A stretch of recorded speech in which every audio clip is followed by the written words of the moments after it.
जितना अधिक पुष्ट ब्रह्मचर्य होगा, विष चला जाए तो वो भी उसको मार नहीं सकता, इतनी क्षमता ब्रह्मचर्य में है। विष को पचा डालो, भोजन की क्या बात। आज बड़ी दुर्दशा है कि ब्रह्मचर्य का खिलवाड़ बनाकर नाश किया जाता है। अष्ट मैथुनों के द्वारा ब्रह्मचर्य का नाश होता है। तो पहला है, किसी जगह हमने पढ़ा काम संबंधी बात, या हमने काम संबंधी क्रीड़ा देखी, पशु पक्षी किसी की भी, या हमने चित्रगंधा देखा या चलचित्र देखा, जो आज सिनेमा आदि में, मोबाइल आदि में आप सर्च करके देखते हैं। बहुत, ये सबसे पहला अष्ट मैथुन में है। बहुत सूक्ष्म बात है ये। आप देख लीजिए, काम तभी आपको प्रबल वेग से परास्त करता है जब आप कोई क्रिया का आश्रय लिए हैं, किसी व्यक्ति का आश्रय लिए। अगर आश्रय न ले तो ऐसे उठेगा और शांत हो जाएगा। यह अनुभूति विषय है। उठेगा और शांत हो जाए, धीरे धीरे धीरे इस पूर्णा फिर शांत हो जाएगा। हम क्या करते हैं, कोई न कोई क्रिया, कोई न कोई दृश्य, कोई न कोई व्यक्ति, कोई न कोई शरीर आश्रय ऐसा लिए हुए हैं जिससे मन हमको विवश कर देता है, और वैसी चेष्टा उस व्यक्ति के पास पहुंचा देना, वैसा दर्शन, वैसी बात बनती। बिल्कुल सावधान हो जाइए। ये छोटी मोटी क्रियाएं करके अपने मन को आप जो विश्राम देने की बात सोच रहे, कदापि नहीं हो सकता। जब मन में वेग आता है तो ऐसा लगता है हम ऐसी क्रिया कर लें, ऐसी चेष्टा कर लें तो मन शांत हो जाएगा, फिर भजन करेंगे। बहुत बड़ी चूक है, वो आपको नष्ट कर रहा है, आप जान नहीं पा रहे हैं। जो सूर्य उदय होते हुए अपनी चारपाई में सैया में है, उसकी आयु, श्री, स्वास्थ्यता, आनंद, स्मृति सब अपहरण हो जाती है। 4 बजे उठो, और आधा लीटर जल हल्का सा गर्म करके वज्रासन में बैठ के 10 मिनट में पियो, थोड़ा धीरे धीरे, और फिर 10 मिनट टहलो, शौच जाओ, स्नान करो, स्नान करने के बाद 20 मिनट व्यायाम करो, फिर 2-3 किलोमीटर चलो या दौड़ो, जितनी तुम्हारी सामर्थ्य हो, राधा नाम जपते हुए। फिर इसके बाद जो आपकी दिनचर्या सांसारिक हो, हम पूजा की एक भी बात नहीं कह रहे, अपनी सांसारिक दिनचर्या करो, और जब आपको समय मिले तो सत्संग सुनो और गीता जी ले लो, श्रीमद् भगवत गीता जी, थोड़ी देर गीता पढ़ो। चरित्र की रक्षा के लिए सर्वस्व का त्याग कर देना चाहिए। चरित्र है तो सब कुछ आ जाएगा अपने आप, और चरित्र बिगाड़ दिया तो फिर तो सब बेकार हो गया। चरित्र दोबारा नहीं आता। मान लो एक बार आप शराब पी लिए, मांस खा लिए, गंदे आचरण कर लिए, तो आप ऐसा नहीं बोल सकते कि जीवन में हमने शराब नहीं पिया, जीवन में हमने मांस नहीं खाया। अब बिगाड़ दिया आपने, अब आपको हिचक होगी, गलती बिगाड़ दिया ना चरित्र, दाग लग गया ना। ये विवेकवान भाई दाग न लगे, नहीं।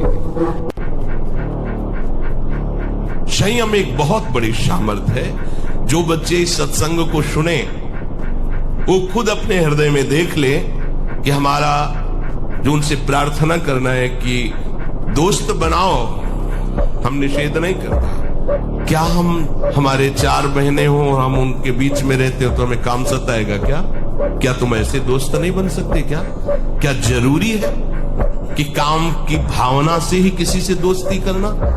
जब ब्याह हो जाए, सदगृहस्थ बन जाओ, तब भगवान को प्रणाम करके गृहस्थ धर्म रूपी पूजा करो, कोई परेशानी नहीं। ब्रह्मचर्य के बिना जीवन मृत है, मृत जीवन।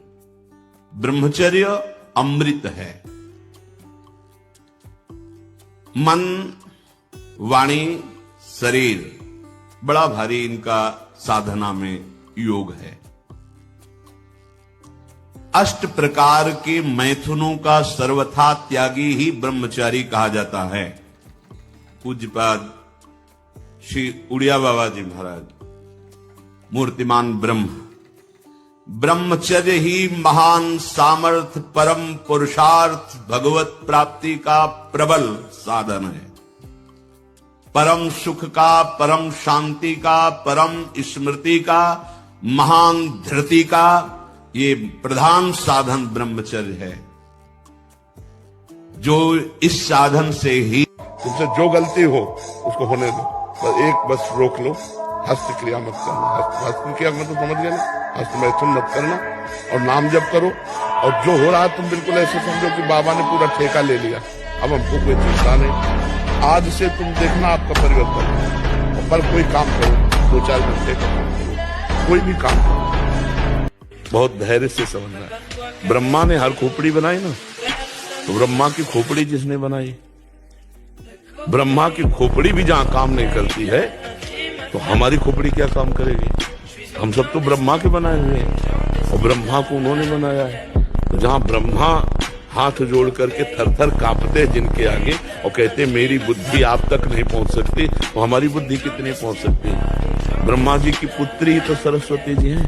स्वयं सरस्वती जी समुद्र को स्याही बना ले, वृक्षों को कलम बना ले और अनंत रूपों में भूमि को कागज बनाकर अनंत काल तक लिखें तो भी उस परमात्मा की महिमा का अंत नहीं पा सकते।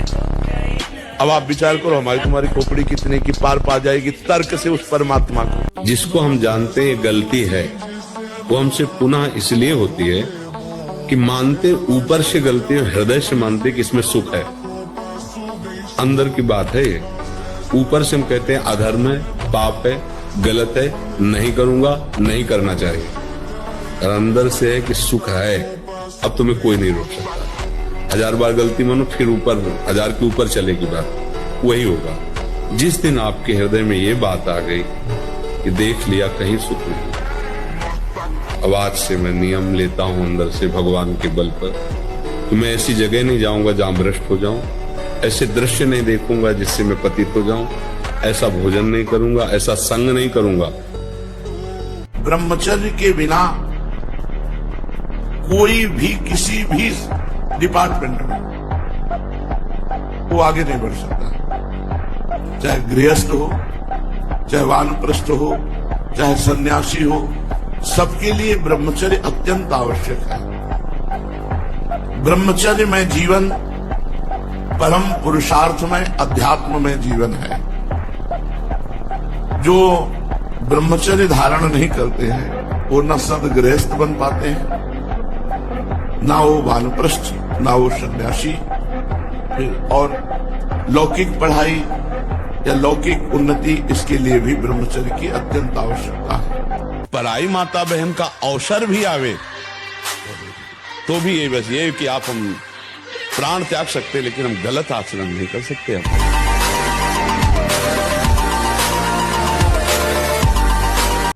जब वीर है वो बल है, वो छीन हो गया तो मतलब हम जब जैसे सत्संग में बोलते हैं तुम्हारी कमर दर्द करेगी, तुम्हें चक्कर आएगा, तुम्हें घबराहट पैदा हो जाएगी, कोई कार्य करने की इच्छा नहीं होगी, तुम्हारी जरा सी बात सोच करके तुम घबरा जाओगे कई तरह, और लघु शंका को बैठोगे, जरा सा स्पर्श करोगे वीर निकल जाएगा, आपकी दुर्गति हो जाएगी। तो हम ऐसे थोड़ी बोल रहे हैं।